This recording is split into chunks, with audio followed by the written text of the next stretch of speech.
warahmatullahi wabarakatuh. Alhamdulillahirabbil alamin wassalatu wassalamu ala asyrafil anbiya'i wal mursalin nabiyina Muhammad wa ala alihi wa sahbihi ajma'in amma ba'du. Bapak dan Ibu saudara sekalian, mari kita awali dengan bismillahirrahmanirrahim. Astagfirullah, astagfirullah, astagfirullahaladzim, la ilaha illa huwal hayyul qayyum wa atubu ilaih. Ya Allah, ampuni kesalahan hamba. Tiada Tuhan yang disembah kecuali Engkau. Engkau maha hidup, maha berdiri. Hamba bertaubat kepadamu, ya Allah. Pertama, marilah kita bersyukur dulu kepada Allah, paling tidak mengucapkan Alhamdulillahirabbil alamin. Yang kedua, marilah kita berselawat kepada junjungan Nabi besar Muhammad SAW. Paling tidak kita mengucapkan Allahumma sholli ala Muhammad wa ala ali Muhammad. Bapak dan saudara sekalian yang dirahmati Allah, saya memang tidak tahu masjid Al-Muslimun kada tahu, komplek Masjidnya kada tahu juga, karena rumah saya ini di Kayu Tanggi, jadi ditunjuk mana-mana dekatnya mana-mana kada tahu lalu. Yang saya tahu hanya Mukhlifun, akhirnya ke Mukhlifun, sholat isya-nya di sana, baru saya tanya, lalu diantar ke sini, diantar ke sini. Dan dia tidak tahu dua.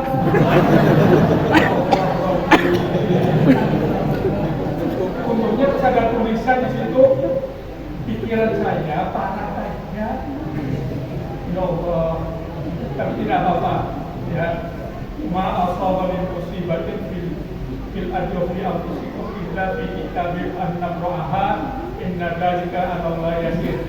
Setiap peristiwa di muka bumi dan pada diri mas sendiri itu sudah tertulis dalam kitab induk Lauh Mahfuz. Alhamdulillah saya ketemu dengan sampean semuanya. Lalu materinya apa?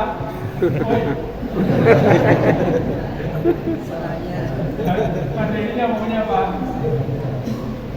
Materinya maunya bagaimana masuk surga dengan seluruh keluarga. Nah, itu pas itu, ya. Bapak dan Ibu sekalian yang dirahmati Allah, tujuan ibadah puasa itu sudah disampaikan oleh penceramah, menjadi orang yang takwa. Ya ayyuhalladzina amanu kutiba alaikumusiyam kama kutiba alal ladzina min qablikum la'allakum tattaqun. Jadi tujuan puasa itu agar menjadi orang yang takwa. Sedangkan takwa itu Allah sendiri yang beritahu, A'udzubillahi minasyaitonir rajim, inna akramakum indallahi atqakum.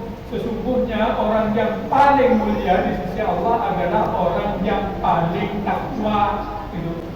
Jadi kalau orang yang mulia adalah yang paling takwa ini, kalau orang paling takwa mesti ketemu dengan Allah nanti di akhirat.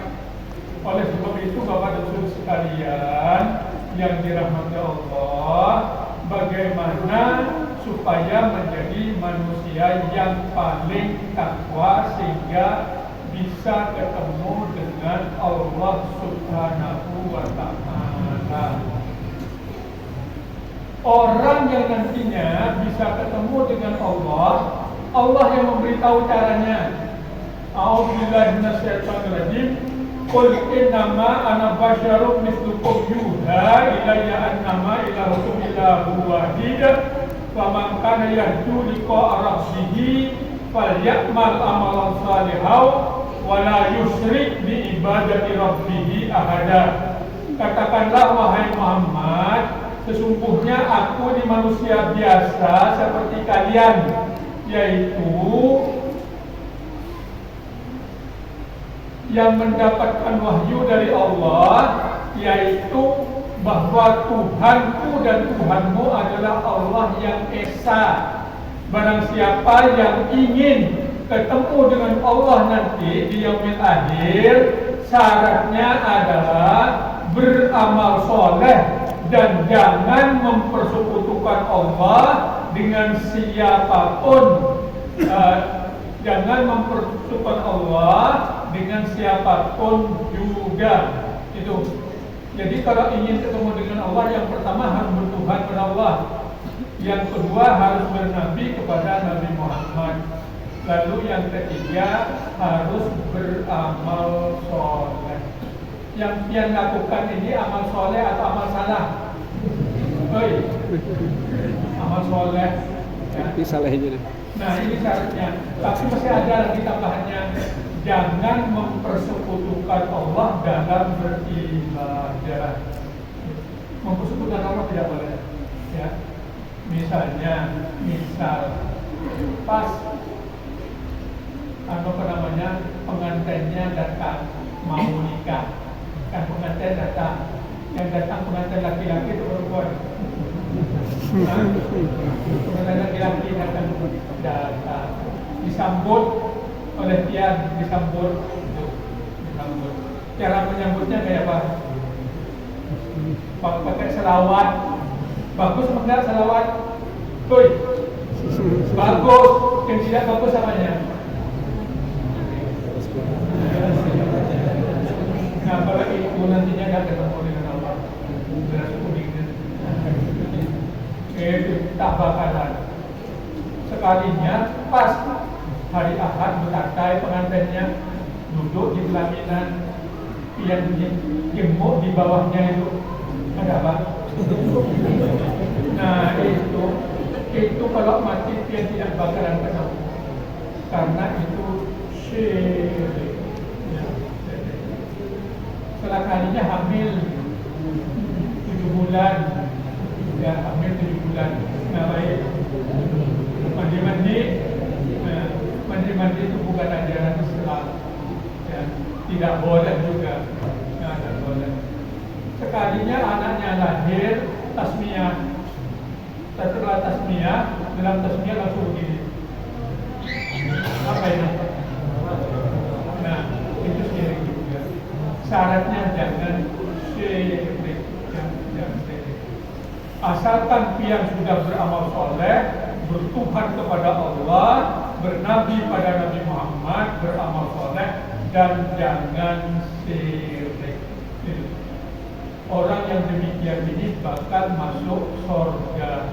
Tapi pian masuk surga tidak boleh sendirian. Oi, ini tidak boleh masuk surga sendirian. Harus dengan siapa? Hah? Keluarga. Dengan keluarga. Kira siapa keluarga? Masuk surga tidak boleh sendirian. Yang dibawa pertama kali siapa? Oi, siapa? Yang dibawa. Kenapa kok istri? Dari mana sampai tahu?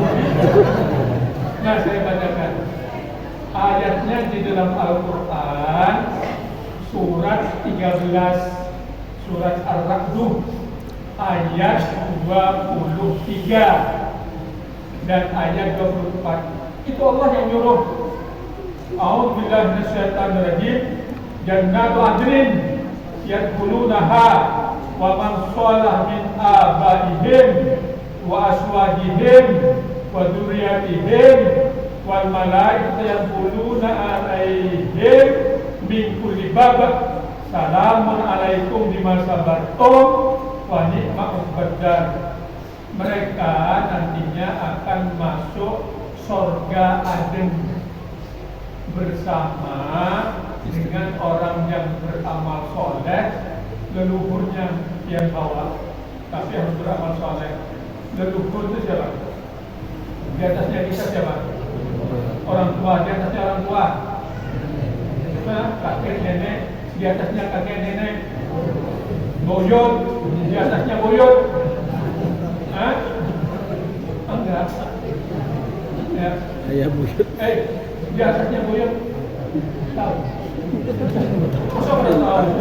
Orang tuanya buyut. Di atasnya lagi, ke kakeknya, di atasnya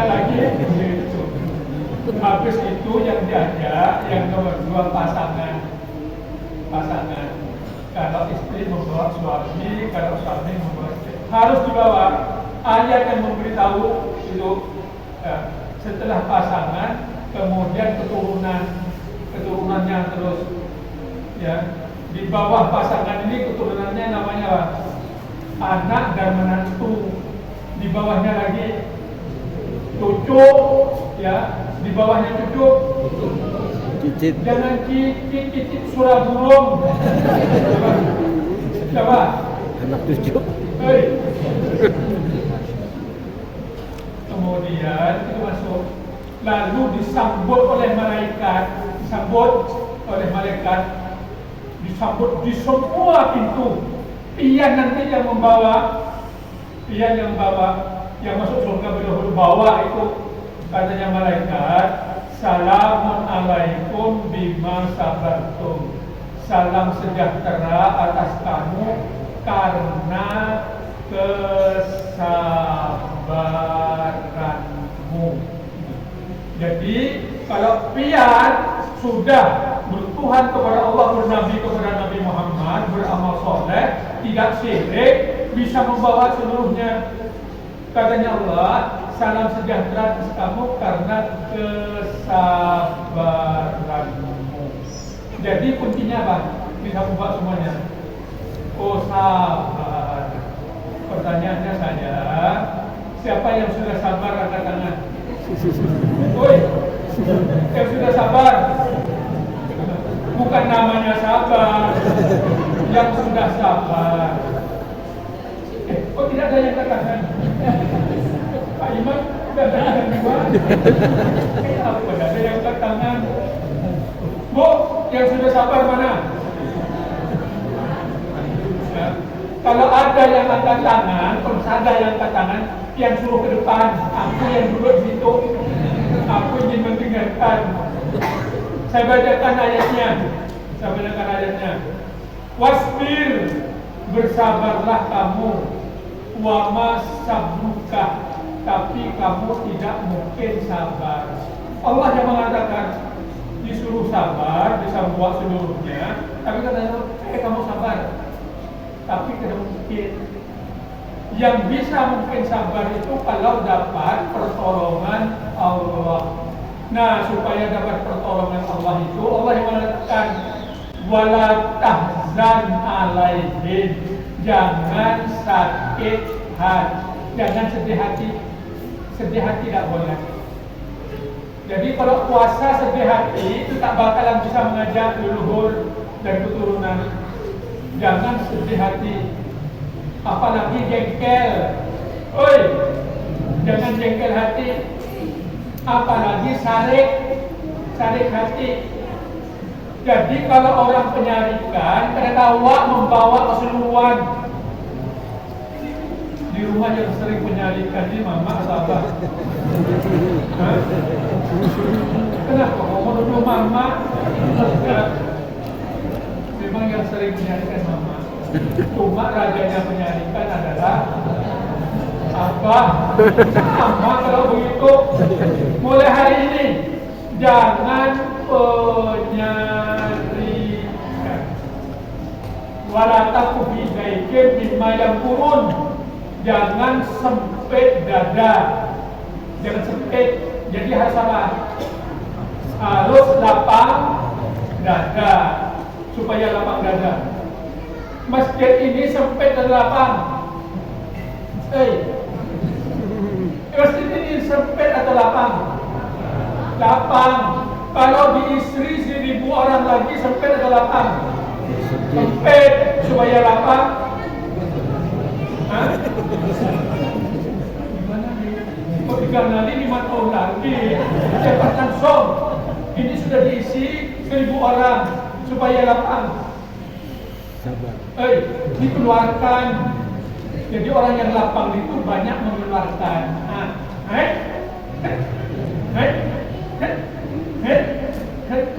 Jangan engkel. Kuncinya 2. Supaya bisa membawa, supaya sukses puasanya ini, yang pertama jangan penyarikan, yang kedua jangan. Nah, pas sudah. Mulai sekarang anunya kelengannya jadi. Banyak ini. Nah besok mesti banyak itu. Ya, karena jangan enggan. Insya Allah yang bisa membawa keseluruhan. Kita semuanya kuncinya cuma dua. Jangan penyarikan dan jangan enggan. Karena kalau orang penyarikan dan orangnya enggan, nantinya ada ayat di dalam Al-Quran. Wailul likulli humazatil lumazah. Itu masuk neraka paling bawah orang yang suka ngomel, penyarikan, dan orang yang mencela. Kemudian yang kedua, orang yang menghitung-hitung duitnya. Menghitung-hitung duit ini berarti engken, dihitung tiap hari. Dua ini. Kalla la yumbadanna fil hutamah. Nanti dia dimasukkan ke neraka hutamah. Narullahil muqadatul lati tattadu 'alal afidah. Kemudian masukkan ke neraka. Di neraka hutamah itu yang sana dibakar api dan pian orang yang penyarikan dan engken itu masukkan, dibakar sampai ke hati, dibakar. Kemudian innaha alaihim muqsadah. Setelah dibakar sampai ke hati, kemudian nerakanya ditutup rapat. Oi, ibu-ibu sering merebus ayam, kemudian ditutup rapat, diapakan namanya? Hah? Presto. Ingat, mulai sekarang orang yang penyarikan dan orang yang engken nanti di presto. Ingat, mulai sekarang. Ya. Ini beneran ini ambil dari Al-Quran. Jadi yang bisa mengajak keseluruhan itu nantinya hanya orang yang melakukan puasa tapi harus sabar. Caranya tidak boleh marah-marah dan tidak boleh engken. Karena kalau marah dan engken nanti dipresto innaha alaihim muqsadah fi amadin mumaddadah. Lalu diikat pada tiang yang panjang. Ini diikat yang panjang, itu diikat yang panjang, langsung dipanggang di situ. Diapakan namanya? Oi, disate. Ingat, sekarang hanya tahu kalau orang yang penyarikan dan orang yang diengken itu dipresto dan disate. Nah, ini mudah-mudahan ceramahnya singkat tapi mudah-mudahan kena. Ini bukan pian aja, penceramahnya ya juga sama. Pas kita pernah marah-marah di bulan ini di kayak pajarannya yang sering marah-marah itu. Hei, mau digasto. Jadi saja Allah menyuruh kalau terlanjur alladzina idza fa'alu fahishatan aw zalamu anfusahum dzakarullaha fastaghfiru li dzunubihim wa may yaghfiru dzunuba illa Allah falam yusiru ala ma fa'alu wa hum ya'lamun ulaika jazaohum maghfiratun min rabbihim wa jannatun tajri min tahtiha al-anhar khalidina fiha wa ni'mal ajrul amilin. Orang yang terlanjur tadi terlanjur syarik, tadi terlanjur engken, terlanjur, makanya katanya Allah langsung banyak zikir, lalu banyak istighfar, astagfirullah, astagfirullah, kemudian tidak mengulangi lagi. Yang terlanjur, oi, saya tunjuk yang terlanjur, mau saya tunjuk orangnya, mau saya tunjuk, tidak usah, tidak saya tunjuk, pokoknya banyak zikir, banyak istighfar, tidak mengulangi. Kalau pas itu dilakukan, langsung diampuni oleh Allah, dimasukkan ke dalam surga, dimasukkan dalam surga, kemudian di bawahnya sungai-sungai mengalir yang sangat indah, abadi di sana. Itulah sebaik pahala bagi orang yang beramal. Insya Allah ini untuk ibu dan bapak. Karena ibu dan bapak itu kalau ibunya penyarikan, bapaknya rajanya menyarikan. Nah itu. Kalau terlanjur langsung zikir kepada Allah, lalu istighfar, jangan mengulangi. Habis dah ceramahnya. Kalau ingin ceramah lagi ya sudah lagi. Tahun depan. Sekarang sudah kata. Alhamdulillah saya bisa ketemu. Saya tadi sudah kecewa sama apabila ketemu ini dengan teman-teman di Al-Muslim. Alhamdulillah masih bisa berikan. Sekian, subhanallah wa bihamdika, asyhadu an la ilaha illa anta astaghfiruka wa atubu ilaik. Assalamualaikum warahmatullahi wabarakatuh. Waalaikumsalam.